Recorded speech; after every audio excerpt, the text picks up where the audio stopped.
the reason I'm never going to babysit again, ever. When I was 16 or 17, about half a decade ago, my cousin, who was in her mid-20s at the time, called me to babysit for their 1.5-year-old newborn. Let's call my cousin Liz and her baby Tom. So Liz had had a baby very early, but her boyfriend began to be harmful to the baby. So Liz broke up with him for the baby's safety. It was a normal breakup. The boyfriend, who I'll call Ethan, was sad, but somewhat understanding, or at least that's what Liz said. Anyways, me and Liz were very close, so I was always her first choice to call whenever she needed something, so I wasn't surprised to hear her asking me to babysit. It was about 6:30 p.m, so it was almost bedtime for the baby. Liz was very abrupt to leave. She had a job interview at 7 and she didn't want to be late. "Hi Emma," that's me. "Thanks for coming over. Read the note on the living room table very carefully and leave it on the top shelf in the kitchen. Again, thanks." And then she ran out and slammed the door behind her. I was very curious as to what this letter had inside of it, so I took Tom with me and went out to find the living room. Soon I found it, and just like Liz had said, there was the letter sitting plainly on top of the table. I opened it eagerly. Inside there was a thin piece of paper that, as I took it out, looked quite long. "Dear Emma, thank you so much for babysitting Tom. It means a lot to me. But there's some rules we have here, and I trust you to fulfill every duty listed on this sheet of paper. You absolutely must obey every rule." At this point, I thought it was very normal, as a babysitter would usually get a set of rules, spoken or written, on how to take care of the baby. The only thing that put me off was the intensity of the ending sentence, telling me that I absolutely must do everything on the paper. She was probably just protective of her baby. Who wouldn't be? Now, this might sound strange, but you've got to believe it and do it. When you go upstairs to put the baby to bed, check to see if the fan is on. If it isn't, good. If it is, turn it off and leave the room immediately and come back in 10 minutes to see if it's still on. If it has been turned on again, leave the house and take Tom with you, as well as any valuables you might have brought with you. Go to address and stay there with the baby, locking and bolting all doors. Take this letter with you, even though there is no more for you to read. This is kind of strange, I thought. Now, if the fan was off in the first place, or if you came back after 10 minutes to find it still being off, then you must leave Tom in the room and go downstairs in the kitchen to get a sippy cup of water for Tom. And make sure of this: do not look in any of the windows in the hall. You might notice in the corner of your eye there is a man outside with a black top with stains on it. It is a figment of your imagination, but do not look at it. Ignore it completely and close your eyes if you have to. When you reach the kitchen, use the bottle of flat water on the top shelf of the refrigerator. You can pull out the step stool beneath the sink if you can't reach it. Get a sippy cup from the cabinet above the drying rack. If there's anything else in that cabinet, you must grab a normal glass from the cabinet to its right. Now repeat the same steps from before as you go back through the hallway. The baby has already had a bath. Now, I knew that something was off. Liz had always liked to scare me, but she definitely would not mess around this bad, especially with an 18-month-old baby. Then walk upstairs to the bedroom. If you hear the sink running, you have 15 seconds to run into the closet beside the bathroom. Hide for a full minute before coming out.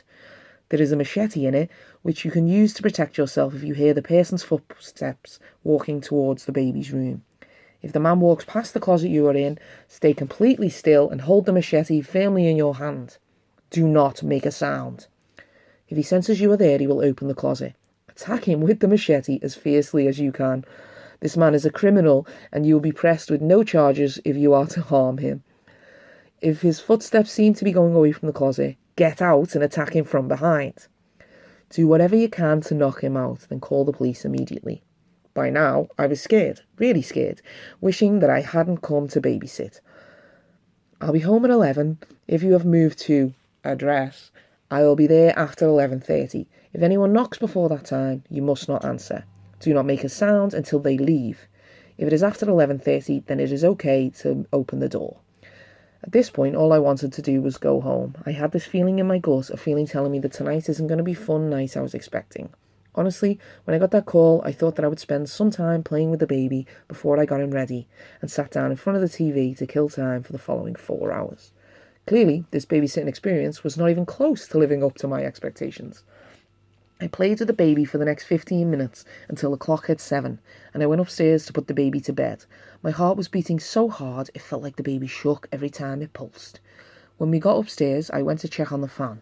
To my horror, it was on, just like Liz had mentioned. It might be in the letter.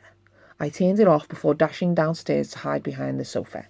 Those 10 minutes were the longest of my life. I cautiously went upstairs, fearing of what might be up there. I was half hoping the fan would be on just so I could get the hell out of this insane place. I'm not sure how I felt when I saw it off. Partly disappointed, partly pleased, and hopeful. I left the baby in the bed and head downstairs to find the kitchen. I went through the living room, dining room, to find a hallway leading to a lighted room with a fridge and a stove that I could see clearly. When Liz said there were going to be windows, I thought there might be one window every few feet, but no. This hallway had practically windows for walls. Great, I thought. Now I can't even look at the walls of this stupid hallway. I closed my eyes as I walked through the hallway. I didn't trust myself at all, not one bit. And I definitely didn't want to see another human in her supposedly enclosed yard that surrounded the house, meaning you could see it from any window. I didn't look at anything, obviously, until I felt the warm light of the kitchen on my face. It felt so nice to look at those walls. I'd consider myself a generally grateful person, but I never thought I would have to try and stop myself from looking at windows. Anyways, I got the water and remembered not to take the cup if there was something else in the cabinet. To my pleasure, there was only the sippy cup. Nothing but the sippy cup. I took the specific jug of water from the top shelf of the fridge and poured it into the sippy cup. It was short and thick, and I didn't think it would be enough to fill the sippy cup, but it turned out to be just enough. I went back upstairs and repeated the instructions through the hallway. I went upstairs, my heart beating at the same rate as earlier, except now there was only a sippy cup that was shaking and not a living, breathing child. Then I reached the top step. I froze. The sink started running. I was paralysed for a few seconds, then I remembered the closet. I dashed inside, trying not to make a sound. I was terrified. The fear I felt in that time is something I will never forget, and trust me, I've tried. Then the creature came out. Liz said it was a man. This was not a man.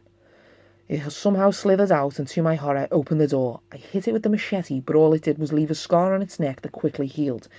It grabbed the machete from my hand and, using the blunt plastic bit, knocked me out. I woke up. I don't know how many minutes, hours, or even days after this happened.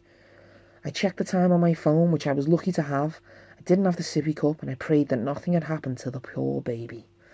There was another note on the table. I didn't know what would happen if I opened it. I see you have found my letter. Don't bother to look around. I'm not there. Plus, there's no reason to lie in my place. But don't worry, I haven't touched the child. I gave him his water. See, I don't hurt babies. Anyways, it's not him I want. It's you. Bum, bum, bum.